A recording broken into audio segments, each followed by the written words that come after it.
Welcome mates, I'm Bloodthirsty Lord, but you can call me Lordy, and today we're back on Paragon. There should be some gameplay in the background as me playing as mid lane Aurora. Yes, we made that thing not long ago and it's becoming more viable every day, every patch, and especially in version 45. Her Hoarfrost ability got damage increase and also some stat increases, so she's becoming more viable in my opinion, and she's so much fun in the mid lane. But that is not the main topic today. What the main topic is, it's been 2 weeks from the last video of this series. And you know what it is, new hero concepts. It's in the title of the video. This is what the video is going to be about. It's going to be a fun one. But before we get to this video, make sure you smash that like button. We're trying to aim for 200 likes to this video. Be greatly appreciated if we do achieve that goal. And also, if you're new to the channel, hit the subscribe button to keep up to date with our content. So without further ado, let's get straight into this. So within this series, we do discuss new hero concepts as being made by mates of the community of Paragon, and we try and envision it in Paragon and see how good it would actually be in the current times of Paragon. And if you mates have an amazing idea to create a new hero concept and submit it to the channel, all you need to do is make sure that's through Reddit or through a Paragon forum page, create a post, create what you think is the new hero concept, your idea, and just give everything you want to this character. Make it fun, make it enjoyable to read, and just something that could be insane to see in Paragon. And obviously then link that to me on Twitter at BT Lords. You should be able to see that on screen right now, or even in the description below. My Twitter should be down there as always. And once you've done that, you have the chance to be featured in the next new hero concept video. And the hero that we're going to discuss today is Rokaris, Vigilant Crusader from Letha. And it's got a lot of lore, a lot of information, and I really like the way this guy set it up. Obviously, I'll showcase some images throughout the whole thing while we're talking about the abilities, the kit, and everything about this character. But the way the character looks like it's from For Honor. It looks insane. Well, we get to this Assassin's Creed vibe too as well of it, which is pretty cool. I love that game. Love For Honor. It was a fun game when it lasted. And that skin right there, or that character, the way it looks, or the hero, the way it looks bloody insane. The new hero concept, Rokaris, hero traits are Melee, Durable, Initiator, Attacker, and Controller. So straight away I started thinking of this character as being a super tanky character and also a fighter like Grux or some other characters in the game that does exist now, just by the hero traits, and that's pretty cool. And this mate also has lore connected towards the character, so that's going to get interesting as well, and let's read about that. Blasphemous, aberrations, taints upon all the light touches. I will not allow such monsters to imperil the creations of the One. I have seen the corruption they spread, the misery they sow, and the destruction they weld. I have seen misguided attempts at control over life, and they always end in calamity. No one can deny the debt of life to one, and death makes life precious. We must heed the writings of the Vigilant as we promised in our oath. Sereth, know that while I carry out my sacred duty, it is within my heart. It pains me to destroy one of my own, but no child. I do this for the greater good. The Journal of Rokaris, the Vigilant Crusader. Oh my god, man, that's sick. So you got a connection to Sereth, to the One, to the Vigilance, and pretty much the Book of the Vigilant, and so on and so on. There's just a little bit of connections there that connects back to Paragon's official lore, and obviously he's made his place by putting his own bit of lore for this character and that little background information and his own journal, writing into it every day as he carries on his sacred duties. That's pretty sick. And now let's move on to the abilities and the kit of this character, Rokaris, the Vigilant Crusader, and see how good he can actually be in Paragon if he was ever added into the game. So the first thing, he's base attack, and simply just called Hack. He swings his Mighty Axe left to right, doing damage in front of him pretty much. So as you can see, that Mighty Axe in the image, that is insane. Imagine using that in the game. Pretty awesome. It might feel like Feng Mao when you use his actual weapon and go from side to side, so that's pretty cool. And now let's move on to his first ability called Necrotic Wounds. Rokaris' E is toggled ability. While Necrotic Wounds is on, all hacks cost mana, but apply a blight to targets hit for a time. Okay, so your base attacks now apply a blight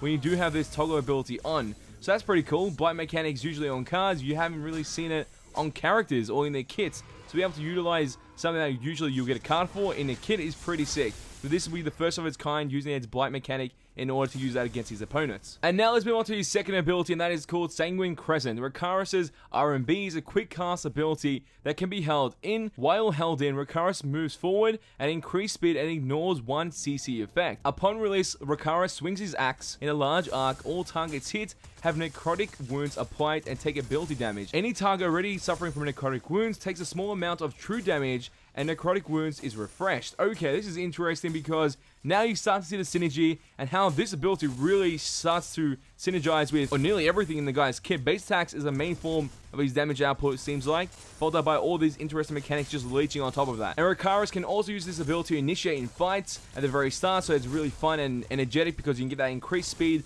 when holding down this ability, and then once you release it, you do damage in an arc, ability damage, and then also does play necrotic wounds. If the opponent is already being affected by necrotic wounds, they take even more damage. And also while running towards them, you have CC immunity for one ability. So imagine Terra, unstoppable thing, just for one ability though. And now let's move on to the next ability, and that's called Resolve. Rakaris' Q makes him immune to damage for a few seconds. For the next 6 seconds, he takes 20% of the negated damage every second. And for some reason, I feel a little bit iffy about this ability because you can be immune to damage for a few seconds, which is such a cool thing. But then after, for the next 6 seconds, you take 20% of the negated damage every second. Does that end up being 120% of the damage you were immune to before? Or is this total 20% of the negated damage they took before? So 100% turns into 20%, and you take that over a couple of seconds, or over the next 6 seconds, which then sounds like a good ability. I'm guessing it's that option, not the other option when you take 120% damage every 6 seconds because you're taking 20% every second. So pretty much you initiate, do some of your damage output, then you activate Resolve ability. By doing that, you get tanky because obviously no one's going to be able to do damage towards you. You're completely immune for a few seconds.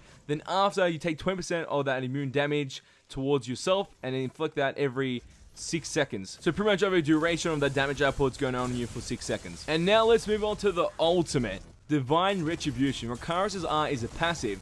When Rakaris dies, he becomes a vengeful spirit for a short time. All necro wounds react as if he had hit targets with Sanguine Crescent and then fade. He's immune to all damage, and only the target that killed him can apply effects to him. He can only damage and apply effects to his killer. During this time, his necro wounds also slow. If he can kill his killer before Divine Retribution ends, his respawn timer is reduced, and this reduction is applied to his killer's timer. And this mechanic reminds me of other characters from other MOBAs like Karthus from League of Legends, and also King Leoric, I think that's his name, from Heroes of the Storm. And since I played both those games, I already know what type of mechanic this is. I've seen it in action before, I've seen certain effects, and it looks like this guy has got like a split between both those and made his own version of it. And they built it on its own, it's pretty sick. I don't think it's that bad. It's pretty like awesome. Because obviously you're able to target your own killer, then also reduce your own timer once you've killed that killer, giving that gold that you need as well from that kill, because he killed you, you kill him, you get gold back. Also, keep in mind you're in a duration for a short time, that's all that's been stated, so you don't know how long you're going to be in this. And if this is in-game state and using this ultimate because obviously you died, you passively activated,